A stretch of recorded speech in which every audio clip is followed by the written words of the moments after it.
What is going on, everybody? Another week has passed, and we all know what time it is. My name is David J, and I've got something to say. Still got my bowling pin, too. I don't know, I played with it in the first episode, and I was like, we'll just let it stick. Let's see, another week down.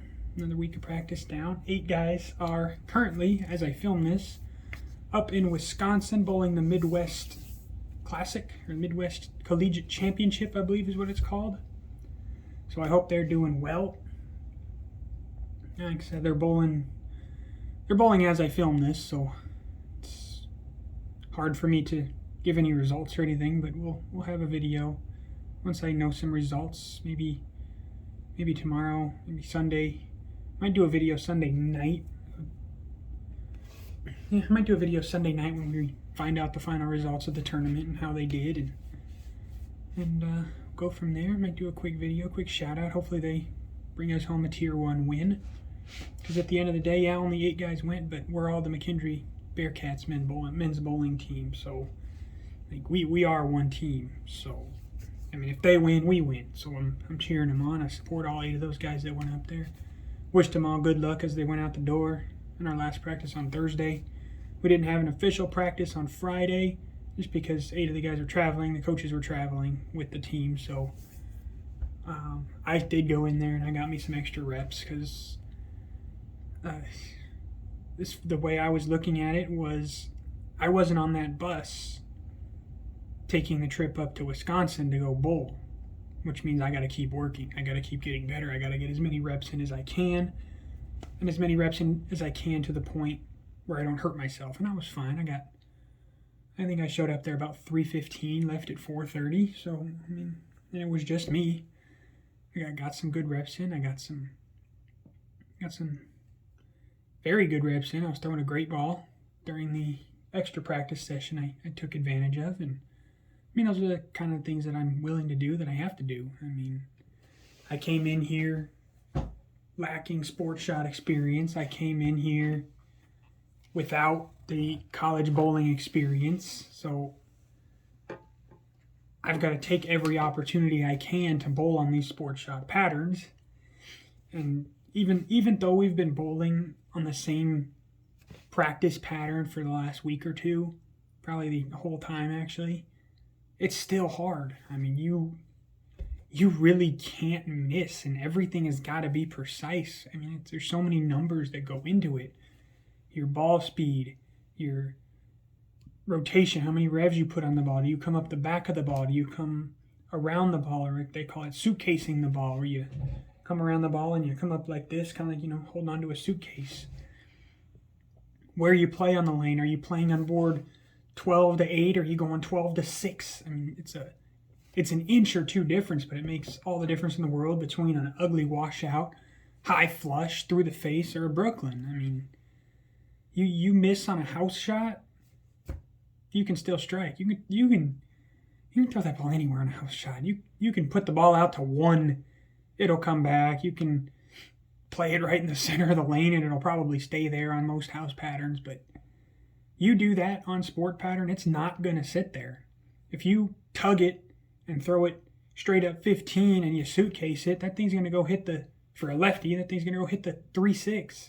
For a righty, it's going to hit the 2-4. So, I mean, on a house shot, you can tug it, you can throw it however you want to, you can throw whatever ball you want to, and chances are you're going to be living in the pocket a lot. So, it's a lot of adjustments, but again, I'm ready for it. I want it. I've been a college bowler for 6 weeks now. Maybe 7. No, I think it's 6 weeks because we just finished our 6th week of school. So I've been a college bowler for a month and a half now. So like I said in my other videos, I didn't expect to walk in here and say, oh, look, I'm on varsity now. Hey, I'm starting varsity. I'm just going to be the anchor. That's not how it works. I got to get the experience. I got to improve. And I have improved, so next weekend we don't have a tournament. I thought we did. I looked at the schedule wrong. So the weekend of the 9th and 10th, there is no tournament. And then we go, the 16th and the 17th is the Western Shootout. 2 teams are going to go to that one. That one's in Indianapolis. And then the week after that is the Lions Classic. That one's just right down the road from us in St. Charles, about a 45-minute drive or so. Everyone goes to that one, and then over Halloween weekend, the Boilermaker Classic, everyone goes to that one as well. So hopefully, I mean, I think I've done the necessary things to be on that team that goes to the Western Shootout. But again, it all depends. The coaches make more of a decision of who they think will do well on the conditions at the tournaments. So the coaches know what type of role, the power, the speed, the angle they play works on these patterns. So it really is up to them. If they think a lefty is going to do fine at the Western, then I'll go. If they don't think I'm going to do fine, then I probably won't go. I mean, if I don't get selected for a tournament, it doesn't necessarily mean that I'm not good enough. It just means my style didn't match. And that's one thing you see in the pros all the time. Is as good as some of these guys are, sometimes their styles just do not fit patterns. And that's why you see all the time, you see guys like Belmonte and Simonson and EJ Tackett, Chris Prather, all these guys. There's times that they're on TV every week, and then there's times where they finish 57th. There's times they finish outside the top 100. It's just because their style of play didn't match those patterns and those conditions for that week, and it happens to everybody. It happens on the women's side too. You see my coach Shannon O'Keefe, Danielle McEwen, Liz Johnson, Daria. I mean, all of these people, you never know. Like Verity Crowley, Diana. Who else is on this thing? Gigi Mason, Caitlin Simpson. I got all kinds of. Stephanie Johnson just won a tournament a couple weeks back. Like, more than a couple weeks, I guess, but over the summer sometimes she won one. But sometimes your style just doesn't fit the conditions, and it really just depends. I mean, I trust my coaches. They've already taught me so much. I mean, I thought I knew a lot about bowling before I came here. I didn't.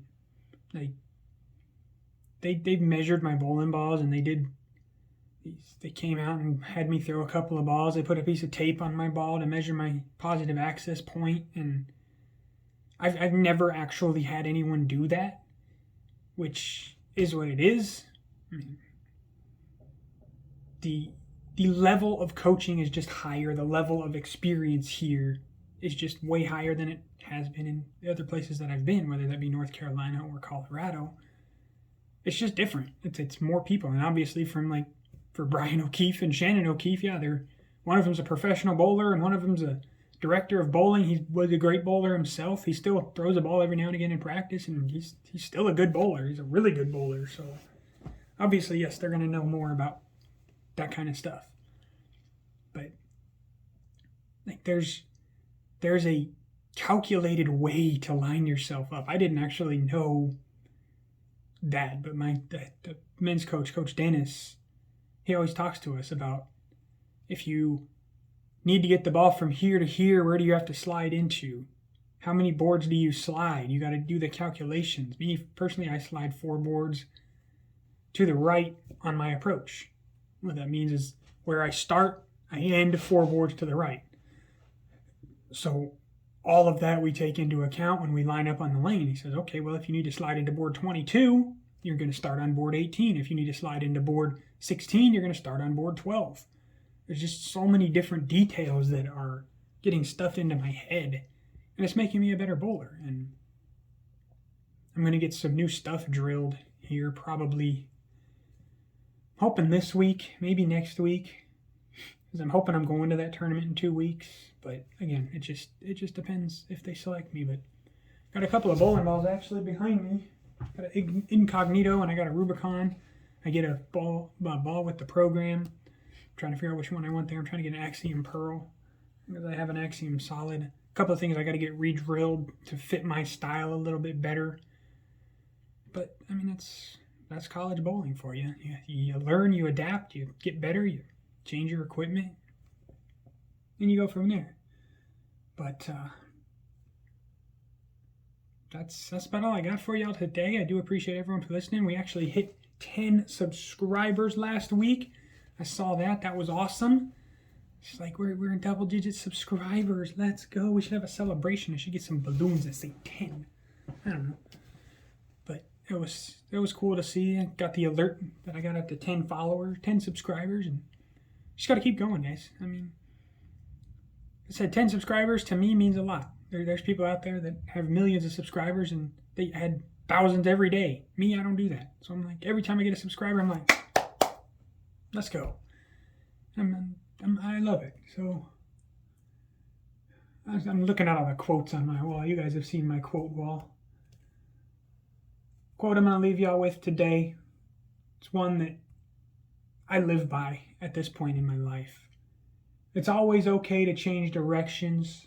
Just never stop moving. To me, that's such a powerful quote. Doesn't matter how old you are. Doesn't matter where you're at in life. Doesn't matter if you're rich, if you're poor. It just doesn't matter. If you don't like your life, change it. Don't just stop. Don't be content with working a job you don't like. If you show up to work in the morning and you don't want to be there, change something. Do something else. You have the power to do it. Is it scary? Yes. Is it a risk? Yes. Just take it from me right now. It is worth it. All right? I am so beyond happy that I made this decision to come here. Like, I can feel my life changing for the better. I'm learning so much, both in the classrooms. I'm learning stuff that I never actually knew from people that I'm meeting. They're teaching me new things, friends that I'm making. Like, I feel like I have a life again. Yes, is it a little different? It's a little strange, yeah, because everyone here is younger than me, but it doesn't really matter, honestly. It doesn't really bother me that everyone's younger than me, because you just got to find the ones that are supporting me, and there are people that support me here already. So, like I said, I got guys on the team. There's guys that are traveling right now that every time I post a video, they come and talk to me about it. When the weekend hits, they'll send me a message and ask me when the next video is getting posted. And it's great. It makes me feel like my team actually supports me. My friends support me. I got guys back home supporting me. And it's just an amazing feeling to have that support system. So I do appreciate all the time.